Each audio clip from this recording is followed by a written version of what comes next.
Good afternoon, everybody, and thank you for joining another Daily Maverick webinar that is examining different aspects of the COVID-19 crisis that confronts South Africa and indeed confronts the world. Thank you also for registering at such short notice. I think that we gave less than 24 hours notice for this webinar, and in 24 hours, more than 1,000 people have indicated an interest, which I think indicates the interest in hearing from our guest today, the MEC for Health in Gauteng Province, Dr. Bandile Masuku. Dr. Masuku, thank you for making an hour available to tell us what's going on and to answer some of the questions. It's greatly appreciated. I'd also just like to say, by way of introduction to Dr. Masuku, that apart from being the person who has to make the difficult decisions at the moment, he's also somebody who is literally born and bred in the Gauteng health system. He was born at Chris Hani Baragwanath Hospital. He schooled at in Soweto. He did his medical training at Sefago Magato Medical University, the former Medunsa. He was, before becoming MEC, head of obstetrics and gynecology at Telemochorani Hospital in Vosloorus. So I think that when we heard about Dr. Masuku's appointment just over a year ago, many of us who were health activists, as I was then, breathed a sigh of relief that somebody who understood the Gauteng health system had come on board to rescue what I think Dr. Masuku would agree was at that point a health system that was badly broken, that had gone through a number of very serious crises, the most notorious being the Life Esidimeni crisis, and in which many respects suffered with problems of corruption. But I don't think, Dr. Masuku, that as you got into your job, that you would have anticipated that within a year of taking over the Gauteng Health Department, that you would face a crisis like the COVID-19 crisis is presented. We did a webinar with two doctors on Sunday. Many of the people listening in will have participated in that webinar. Dr. Mgladla from North Mokari, Dr. Jeremy Nell. It raised many questions, and we'll be wanting you to answer some of those questions. But one thing that I've noted is that even since Sunday, and that's only 4 days ago, there have been 200 more deaths in Gauteng due to COVID-19. I should say at least 200, because that's the official statistics. And we now have about 5,000 infections a day, or newly confirmed cases a day, just in Gauteng province alone. And I think if Gauteng was a small country, it would probably be one of the worst affected countries in terms of numbers in the world at this moment in time. So, Dr. Masuku, it seems to me that we are facing a health emergency. And to start with today, I'd like you to just put us in your shoes. Tell us what you see and what you think are the priorities over the next few weeks to make sure that within this province that we prevent every possible new COVID infection, but also save every possible life. So thank you, Dr. Masuku, and over to you to introduce this afternoon's discussion. Thank you. Thank you, Mark, and it's a great honor and a privilege to be part of this webinar. And I think it's part of our approach in the new administration led by Premier Makura, that we will actually remain transparent and open and continuously engage with the public, with civil society, to make sure that we improve the lives of the people in Gauteng. And yes, indeed, we are faced with a big task and a big ask in front of us. The World Health Organization had declared it a medical emergency, and also subsequent to that, declared it as a pandemic. And all of us have been talking about the peak, and all of us, we still feel that we are about to reach the peak. We have not yet got there, but there are a number of things that now defines Gauteng in the context of the pandemic since March, that now we do have a high number of confirmed cases of COVID in the country. Most particularly, it could be confirmed cases even in Africa. We also have got the highest number of active cases currently. And our recoveries, because of the number and how the rapid nature of the confirmed cases are coming in, the recovery rate is actually lagging behind quite actually dramatically. The important aspect about this, again, is that our active cases, the majority of them, particularly those who know their status, who have been tested, they still have mild to no symptoms to mild symptoms. So they've not really required active medical attention or required to be attended to at our facilities. We said that this number of confirmed cases, we were expecting the rise, we were expecting the surge to happen. So in essence, the storm has been, we've been looking forward towards it because that's how the nature of the pandemic, how it goes about, that we will reach the highest number of infections, which we will be for a longer period of time. And we were expecting that. And because Gauteng is an urban province, it also made it easy that when you look at how the pandemic has been throughout the other parts of the world, it has been within the urban nature and how highly densely populated areas are. Gauteng, by and large, in terms of the initial modeling that was based also on the figures that was seen in Wuhan, in China, Gauteng was expected to have the highest number because it is a densely populated province. I think one out of four people in South Africa stay in Gauteng. So it's 25% of the population of South Africa is here. And it also has got a number of densely populated communities. If you look at our CBDs in Tshwane, in Johannesburg, Hillbrow, Newville, you will see that it's an area that would be like that. And outside that, it's Alexander, Diepsloot, Zandspruit, and all those areas which are informal settlements, which are highly densely populated. The other aspect about Gauteng is that it's highly mobile, as an economic hub. Clearly that the mobility that you see in terms of economic activity would actually underlie the actual spread of the virus in that regard. And I think looking at it, it was an expected rise. The only thing that didn't happen as expected was that we would be the first one who would reach the peak or be the epicenter for a longer period of time. But since the lockdown was actually put into place, one of the important benefits that we got from the lockdown, the first initial one, level 5 and level 4, was just to shift, the peak away from the pressure season, which is the winter season, and which, it's something that normally June comes with its issues, your all general pneumonias and respiratory infections that you will get. And also it helped us a lot to ease off the pressure, from May until where we are today. So the modeling comfortably, I think, that's the question mark.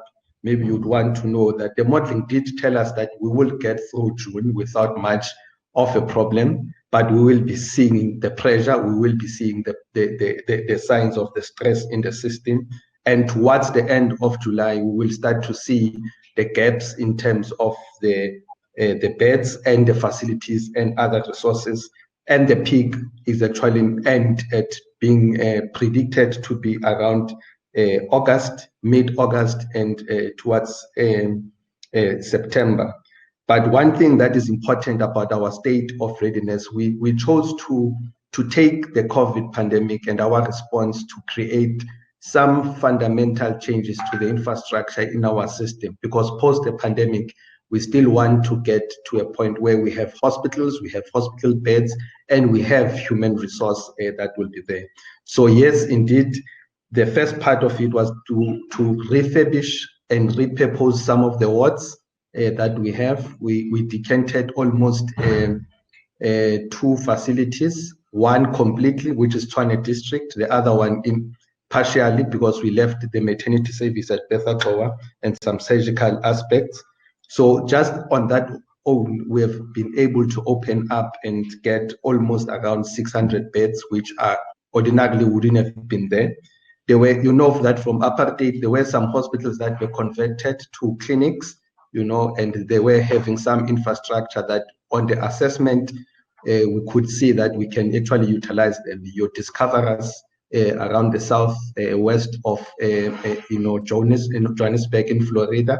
So there you use the beds and we refurbished and have the wards that are ready there.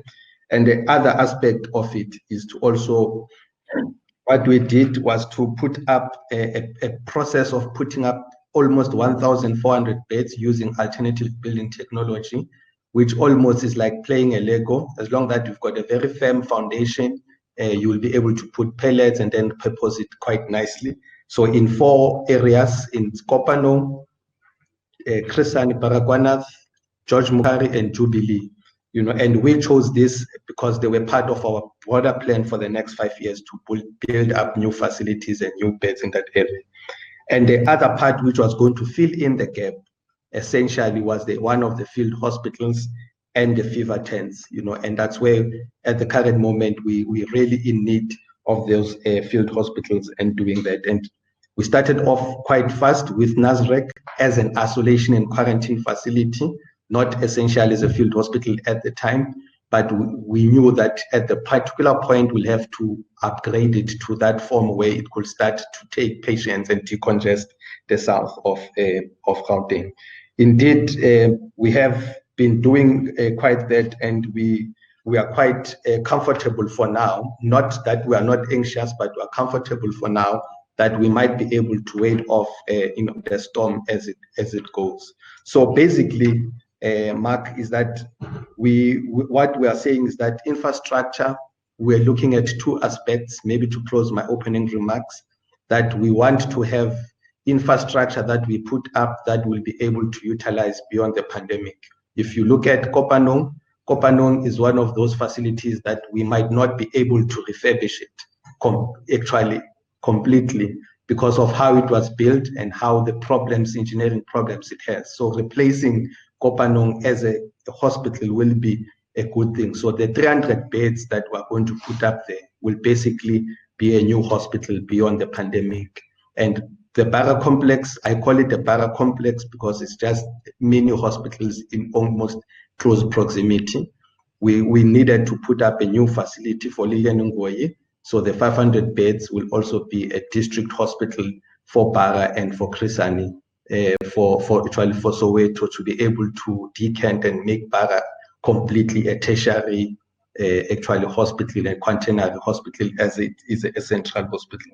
So in a sense, that's where we are. And I think even the human resource in terms of the healthcare workers phased in approach in terms of the new wards, we add new sisters, new actually doctors, and it just gives us also a glimpse of what could happen with the NHI when it comes into place, when we have to contract, and also how we're going to contract nurses, how to contract sessional doctors, or in general work that we'll have to.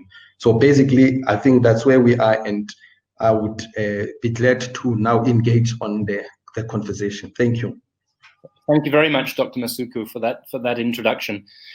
Just before I go on to questions of our readiness to manage the surge of people who will need care and treatment, a minority of people with COVID-19, but nonetheless a significant number of people, I just want to ask a couple of questions that readers have asked.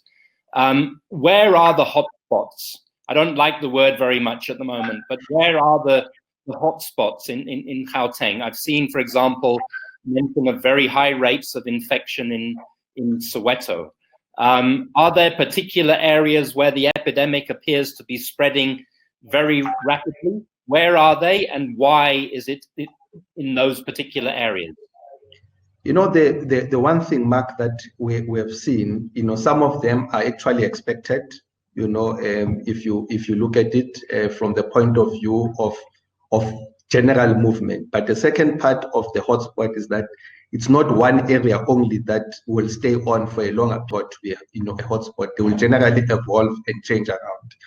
One of the areas that we expected to be hotspots was our informal settlements, you know, because of the densely populated, and they couldn't, in any way, we couldn't expect them to social distance in some way, and also to be even on lockdown at level 5. And the second part of the hotspots are the CBDs, you know, where there's just increased movement and economic activity, and that's what we have actually seen. And the other aspect which contributes to the hotspot is the retail sector and industry. And I think it's the similar pattern that we've seen in Western Cape, and we are seeing it, you know, here. One thing that is interesting also is that when we just about to move to level 3 and the mining sector was introduced for them to be given a go-ahead to start their operations, we started to see where it was quite dormant, there was nothing happening in that regard, but because of interprovincial movement allowed for the mining activity, we then got to a point where Mirafong, which is West Rand, started to see a spike. And you know, at that time, it might look like we were quite ridiculous to be alarmed of 260 new infections at the time, you know, but we were so much alarmed, and we went in and we did what was supposed to be done. And I think currently within the mining sector and within the communities around there is some form of a steady infections, as you know, as it were. So the economic activity essentially has caused us a bit of an issue with, you know, level 3. So what you're saying, the hotspots are areas where there's a high population density, informal settlements, and areas where there's still a lot of mingling of people due to retail, economic activity, and so on and so on. But if I also understand you, these hotspots are moving all of the time because people are moving all of the time, and nobody think, okay, I'm in an area where the numbers of infections are relatively low, I can relax, I don't need to wear a mask, I'm fine. Everybody needs to be on their guard. But just while we're talking prevention, because I'm sure you, as much as anybody else, would agree that prevention remains critical at this moment. Questions have been asked, and I'd like you to be very straight about this with us. You know, you talk about retail activity, proximity. I've seen a statement issued by the College of Medicine in South Africa yesterday, I think, criticizing the decision to allow 100% occupancy of taxis, even with masks and so on. I've seen trade unions criticizing it. Aren't you shooting yourself in the foot with a policy like that when you're trying to curtail the epidemic? Do you personally think that that is the right thing to do, or are you bound by the decisions of the National Command Council?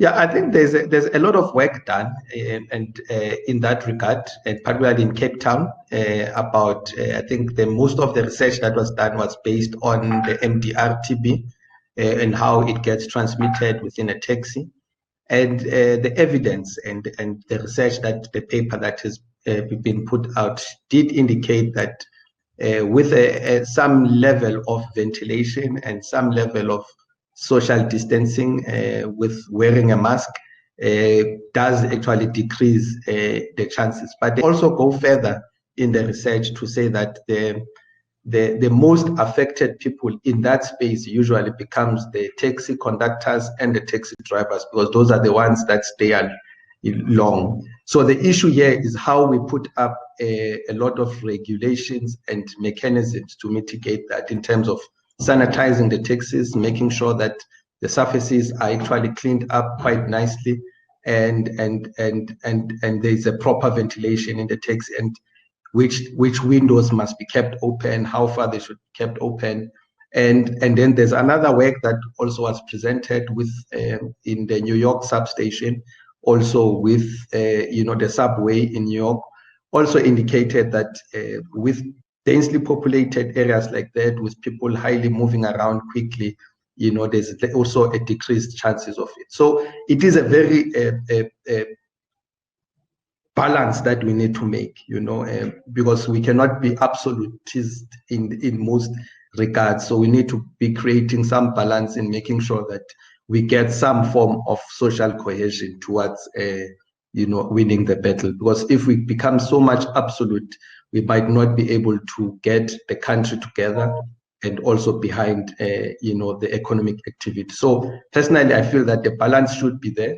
It's just the consistency and the regularity on how some of these regulations should be applied, and we should give it a good shot. Thanks, MEC. I think lots of people will disagree with you, and I think on this social cohesion, we need social cohesion on the basis of consensus on regulations and policies and things that appear to be completely counterintuitive and contradictory. But let's not go any further than that. Personally, it concerns me, and I think it concerns many people that this approach has been taken to taxis. Now, just moving on now to the question of readiness.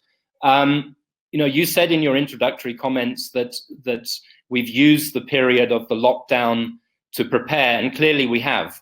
Or clearly a lot of work has been done, that you're looking forward to the storm. I know you didn't mean it like you're looking forward to the storm, but again, there seems to be differences between, for example, people who are working in the health system at the moment and politicians about our actual level of readiness. I was, in preparing for this webinar, I was looking at your own modeling and said at the peak, you'll need up to 11,000 ICU beds, between 25 and 30,000 non-ICU beds.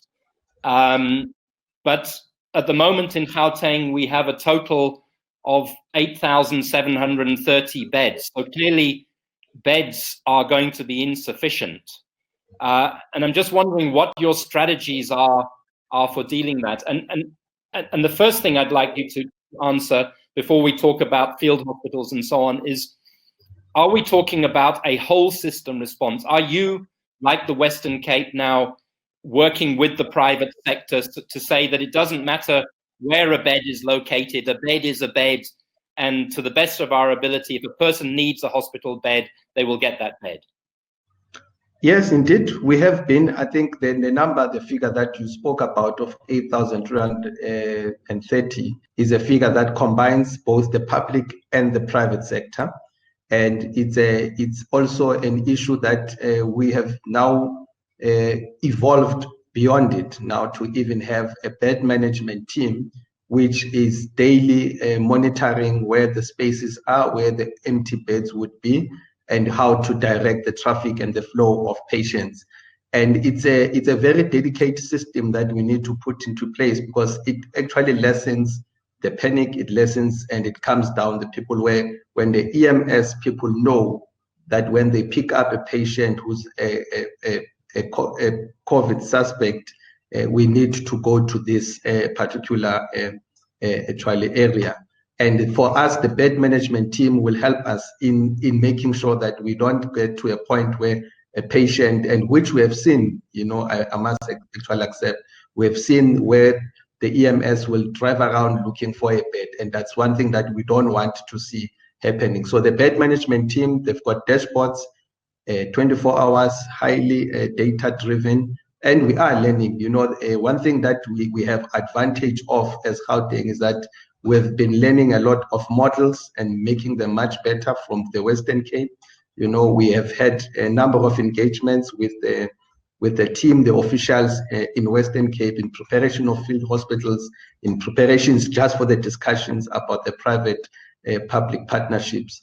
And this availability of the beds, has been work that we've been doing with the private sector, including extension of their ICUs, giving them a license to go, even our own refurbishment. So this is a work that we are doing, and the more we master the bad management system, it is going to be much easier for us to deal with it. And also how we direct the patient who comes from home, and then we say, no, Para doesn't have a bed, but Lisedi or what we call a DSK, Dr. Matseke, in next door has a bed. So that's how we want to actually do it. And it's likely coming all quite well. And the issue now is how, like I've said, is the consistency and how we go about improving. So we have been working with the private sector, and there were a lot of things that legislations which also prohibited some of the discussions, because some of the legislation doesn't allow hospital groups to sit in one meeting and almost agree on a price, because that's price fixing. So we needed some form of things to do. Thank you. So private-public collaboration, we can tick that. We've sorted. You've got an agreement with the private hospitals. All the beds that are in Gauteng are available for use. That's good news. So it links to a second question, though, Dr. Masuku, which is, and you and I ran into this over the weekend, and again, it's been in a public concern. A bed is a bed, but a bed without oxygen that can, for example, administer high-flow nasal oxygen is insufficient for the surge. Have we sorted out the oxygen problem? You and I worked together at the weekend. We had to make an appeal. Doctors made an appeal. We need oxygen. Oxygen came in as a result of donations. But is there now sufficient of a supply of oxygen to the Gauteng Health Department and from there to the different hospitals to make sure that nobody dies because we're not able to provide oxygen? Yeah, I think a lot of work has been done, and we are quite confident with the major supply of oxygen for both the private and the public sector, which is Afrox. That even on Saturday we had a discussion with the CEO, and the issue again is to also redirect the oxygen from the industry. You know that there are some industries that use oxygen for their operations and processes, that we direct that oxygen towards the healthcare system. The second part about oxygen, some of our facilities is just about the pressure of the oxygen and how we're going to store the oxygen, and all that work has been put into place. The tanks are being actually put in, particularly for our field hospital phase that we're putting up in Maverick. The most important aspect, Mark, in this one is that beds must have the capacity. So when you have a bed, it should be able to have a service that you can escalate when there is a need and when the need actually arises.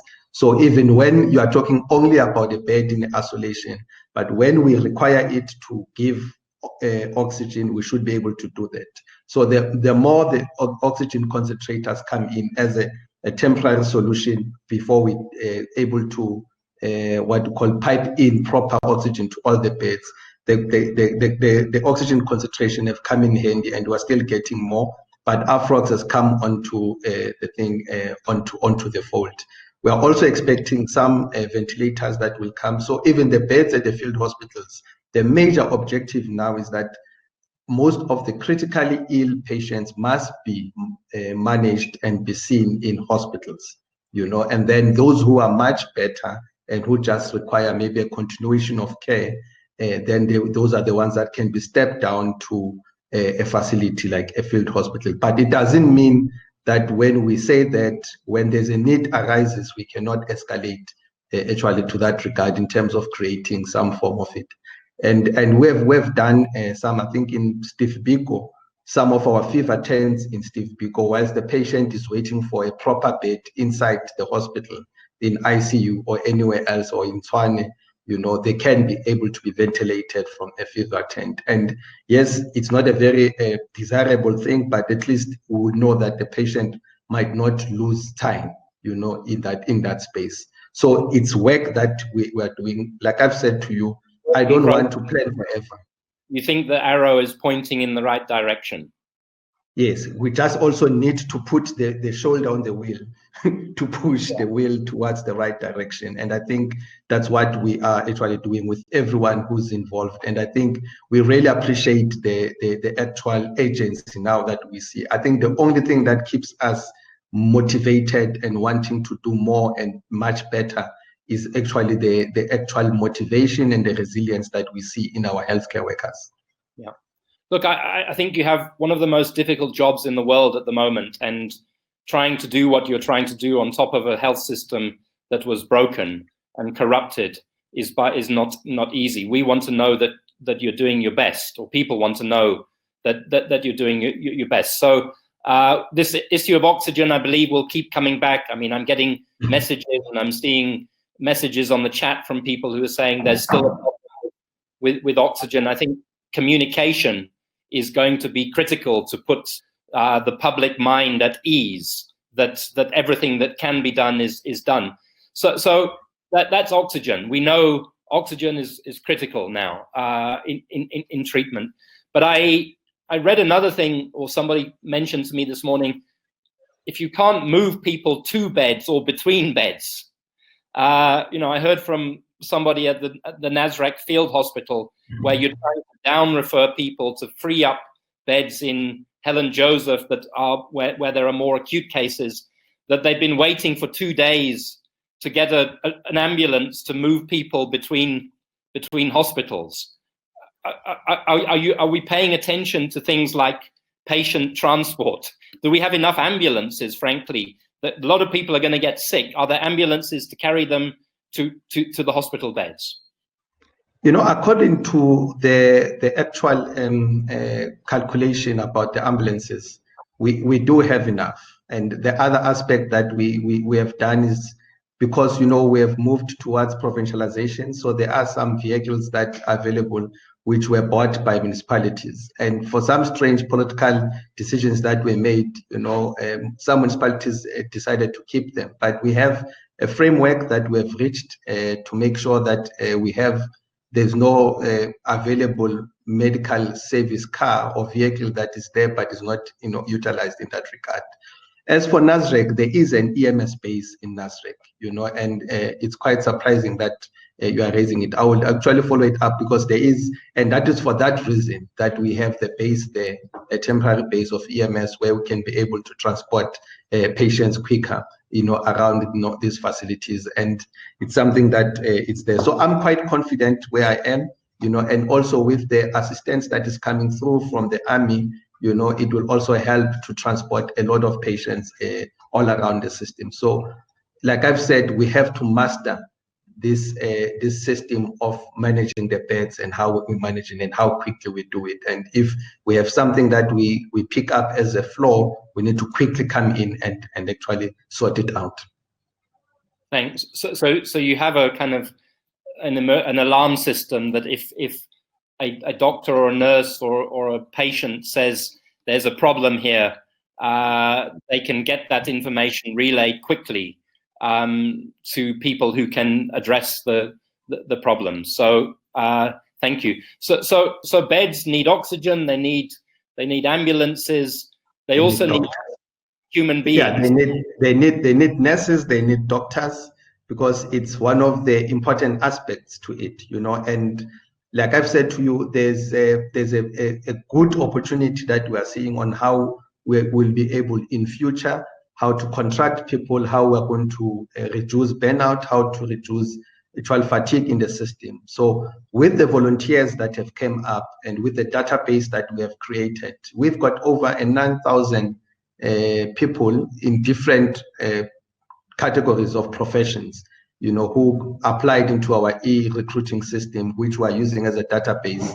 And now is the issue of making sure that even those who came in, there's no duplication, but we can be able to utilize them and pay them a nominal in aspect to it. Was yes, people should volunteer, but at some point, I think we also have to deal with the issues that comes with unemployment in our province, and that's what we are doing. And with the engagement with the Nasrec group, that's what we have put into place, contracts that will make sure that those people who are there, they are fairly remunerated.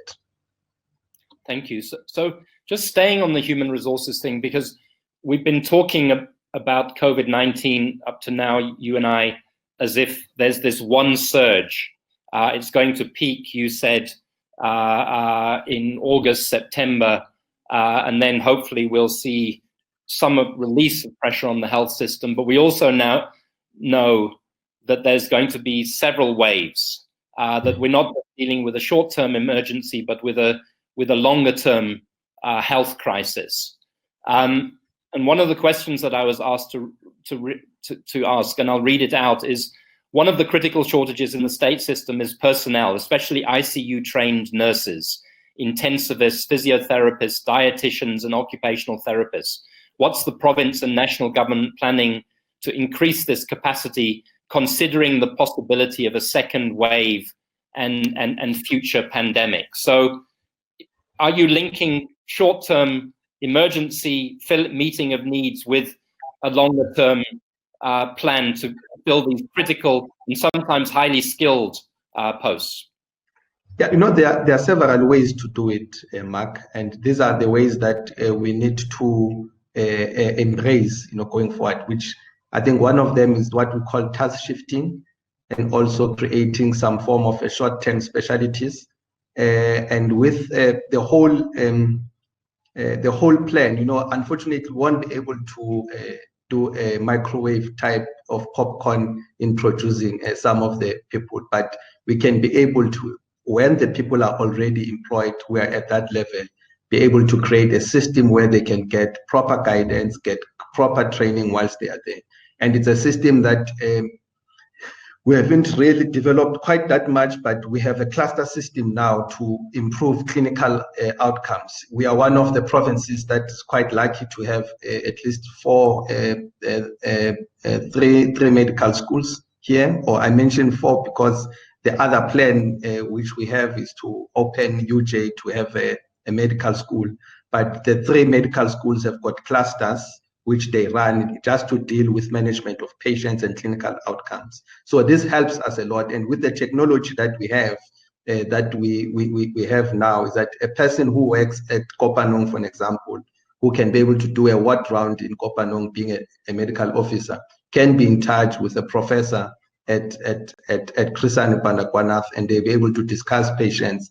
And that, with the technology we have, can be able to improve, and the task shifting helps us in a short space of time. But the broader way, like I've said, is to increase our capacity in terms of the medical school training. UJ is almost ready. We're just about to finalize a few things to be able to do it, but those are long term because we are dealing with an emergency. So task shifting will be important. The role that is played by clinical associates in the whole process becomes quite actually critical. The role that is played by enrolled nurses, because an enrolled nurse can also be trained to manage a particular patient who's on a vent under a supervision of a professional nurse or a trained ICU bed. So task shifting becomes an important thing, and we just need to be dynamic and take innovation actually forward. And I would want people to have freedom, to think outside the box and offer solutions which we'll all embrace actually going forward. And I think that's what also the pandemic forces us to do, that we must also think outside the box on how we can do some of the things going forward. Yeah. So that raises another question, but just before I come to that question, do you have enough money? This is going to be very expensive. Does the department have budget? And I mean, I ask that partly because I know there's been emergency provision, but also because civil society has pointed out that over the next few years there are going to be cuts to the health budget. It's hard to see how you're going to meet this crisis or sustain your response to this crisis with declining funds. Do you have the money? Yeah, I think maybe the approach should be, Mark, that we should put more effort on other parts that will help us to reduce the whole thing, because the discussion about the national health insurance, for example, even if we can get the whole money about it, but the system must be able to run in a sustainable way, in a cost-effective way. And part of how the system becomes cost-effective is to really, in a big way, go and do cheaper things of prevention. Because the more you do on prevention, you prevent people from actually getting complicated and even getting to a point where they will require dialysis. So the whole aspect is to re-engineer the whole system going forward. And I think I'm just responding to the long term. But in the short term, there's a lot of effort from the private sector through the Solidarity Fund, who have actually put up a whole lot of funds available. Some of the departments in our province specifically have actually given up part of their budgets to be able to help us with, the resources, the required resources. We have reprioritized, some of the things are coincidentally things that we needed to sort out anyway. So we had budgeted for. We had budgeted for human resource, we had budgeted for equipment.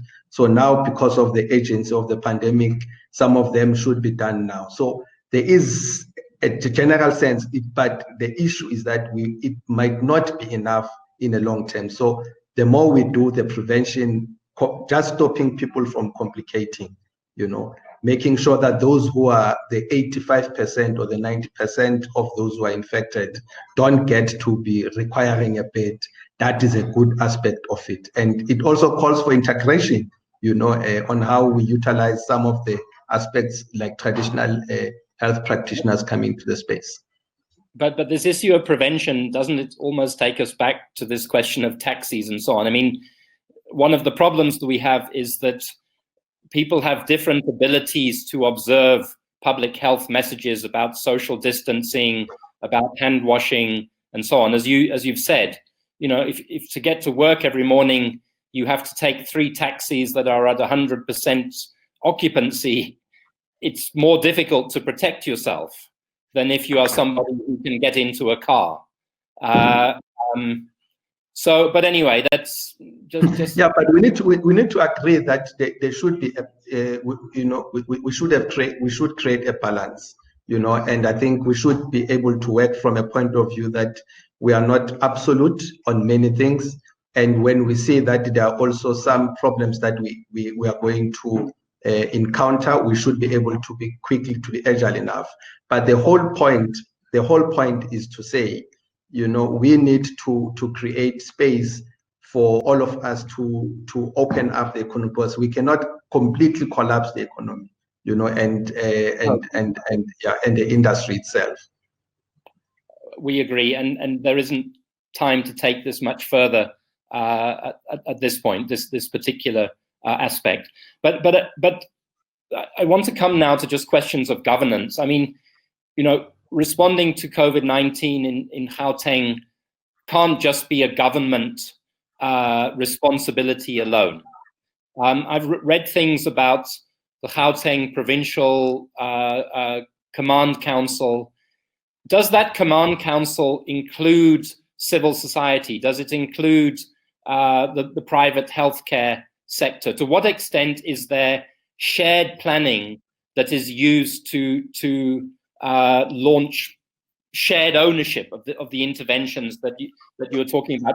I'd say, and I'll ask you to respond to this, that there's too much still that is opaque, that communication, access to information remains highly problematic, and that creates a divided response. Can you just tell us about the governance structures for responding to the crisis? Yeah, I think the Command Council is a fairly high level type of council, which is chaired by the Premier essentially, which the Provincial Police Commissioner sits there, and also all the MECs. Basically in Gauteng, all MECs sit in the Provincial Command Council, and also include HODs. But just below it, which is a more operational aspect of the response, is the command center, which then is the one that then includes a variety of actually stakeholders: civil society, private healthcare, all HODs of the department, municipality, M&M, municipal managers, home affairs, and we have also have a program that we are running with a fund which is almost like a SANAC type of a federal organization with a lot of NGOs and civil society just to help us to activate this aspect of social mobilization. And we've got a bigger aspect. So the command center has got 6 pillars or 6 work streams that we are dealing with every day. The one is a public health, of course. The second one is economic response and relief. The third one is on social security and vulnerable groups. The other one is on the capacity and the continuation of the state to deliver its services. The other one is social solidarity and mobilization. That one has been quite underdeveloped because it's almost you have to mitigate between lockdowns and saying we're social mobilizing, but you want people to stay indoors. So it had to be down to what we're doing now on a ward-based level, where the Department of Cooperation and Governance is dealing with establishing ward-based councils where they will be able to mobilize FPOs, mobilize everyone to be there. So that's how the response is. So we have all the tentacles everywhere. Well, just so you hear the frustration, one of the questions that just came on the chat from somebody called Rosalind Jacobs, how can community and civil society be more involved in the intervention? We feel as the public completely impotent in responding to this pandemic. And I've seen variations on that theme from quite a number of listeners, similar sorts of questions. Other questions are being asked about quality of care, with people saying, for example, that nurses do not appear to be fully aware of the regulations and therefore not implementing regulations properly. I'm also seeing other questions about, again, saying that what you may say about accessibility of oxygen or accessibility of beds is not the experience of people on the ground. I'm seeing questions, people saying that we sit in long queues when we go for treatment for what are known as comorbidities and become exposed to COVID-19 because of the duration of time that we sit in queues. And then finally, one other question, you mentioned the need not to be absolute in relation to taxis, but one reader said, but then why are you absolute in relation to alcohol and tobacco? That absolutism works apparently in some respects, but not in other respects. So how to be consistent? I've thrown a few at you there, but can you just pick and choose from some of those issues? No, I think the fact of the matter is, for me, I've said it to you before, that we just need to be consistent on many aspects, particularly the systems that we develop, in terms of decongesting our clinics and decongesting our hospitals, particularly for chronic patients. And it's also an issue of creating a balance, that we don't want people to be coming into the facilities now for chronic ailments that can just be managed outside the clinics. And the role of community healthcare workers come into that space. But remember, it's a system that has not been very perfect initially. I think in your introduction, you put it quite well.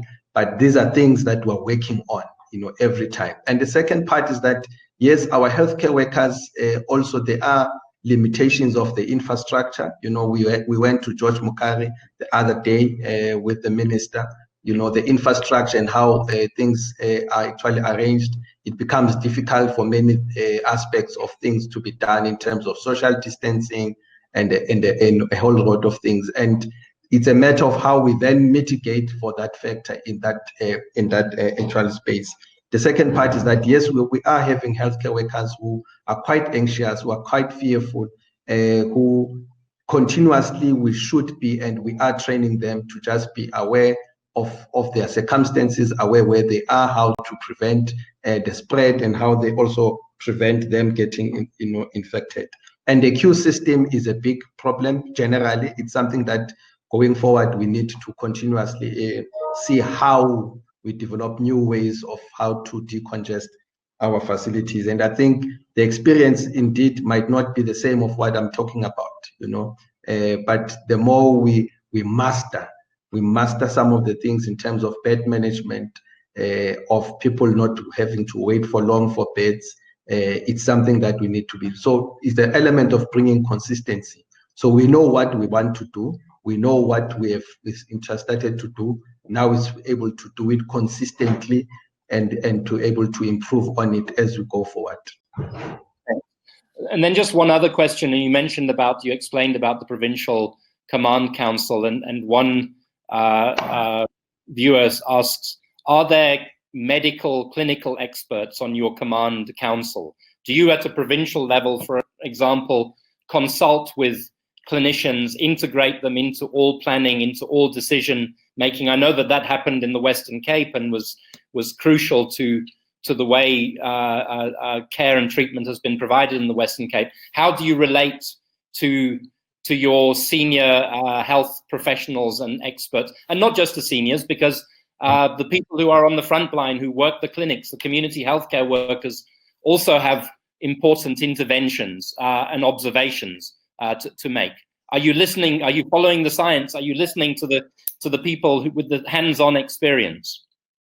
All what we have been doing is about that. We have not even at any point deferred any point away from clinicians.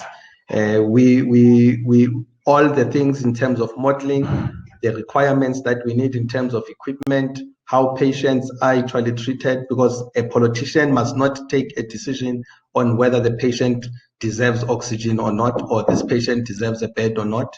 It is a decision of clinicians. The Premier appointed an advisory committee which advises, which has got data analysts, which has got public health experts, we've got clinicians on the ground, and a whole lot of them. We've used our advantage of having the universities, the medical universities, particularly to our advantage. Hence, our work that we're doing is mainly led by clinicians and experts, and we don't want to even put politics into anything. The issue is that clinicians and experts must be able to lead that front. And maybe lastly, just to say that we do have what we call M&Ms. In small departments, it's morbidity and mortality meetings where we discuss the actual patient care and how we can be able to improve it and how we can avoid some of the avoidable deaths. So clinicians and experts have been playing a greater role in our role, and even the issue of deferring away from ventilators, to a high flow, actually in the nasal flow, to prone positioning, anticoagulation, and anti-inflammatory. Those are decisions that we support, and we allow clinicians to do that. So somehow we do have that sense that we respect the authority, and being one of those who come from that space, I really understand if people don't really engage us as clinicians in that decision. But in this regard, we have been very grateful of the work that they've been doing, the advice that they've been giving, and also all the other thing. And maybe just to touch on the issue of alcohol, alcohol matter is a very difficult matter. And yes, of course, I agree with the reader or the viewer that we need to create a particular balance. But at the current moment, we know that some of the trauma-related pressures that we feel in the healthcare system actually come directly as a result of alcohol. I've done a bit of calls as a MEC in many aspects, and I can tell you, every time a patient comes in with a head injury, you know that it's alcohol related. When patients come in, you know it's alcohol related. So even when we talk about our universal health sustainable coverage, we should be talking about how we regulate some of these avoidable things that can help us to reduce the burden. So it's a discussion. I think we can debate it for long, but it's something that is there, and there's nothing good about cigarette. And I think the less said about it, there's no health benefit that you get from alcohol and cigarette. And I don't know how I can actually say it, that maybe I'm being absolutist now, maybe, but it's something that as a healthcare worker, I've seen what cancer does. I've seen people who are lost their limbs, lost their lives because of alcohol. And I know what cancer does. And one of the leading things about cancer is just tobacco. So the burden now, there's a weekend mark in 163 in Charlotte Maxeke, which is a trauma unit. It has never been empty. Never ever. Since I've worked there and I've been intern at Charlotte, registrar there, it has never been empty. There are 2 weekends, long weekends, ordinarily which the trauma unit was going to be packed. It was absolutely empty. The Monday, the 3rd of June, after when we moved to level 3, all our trauma units were buzzing. All injuries, all fueled by alcohol. I don't know, maybe that's how unsustainable people want us to work.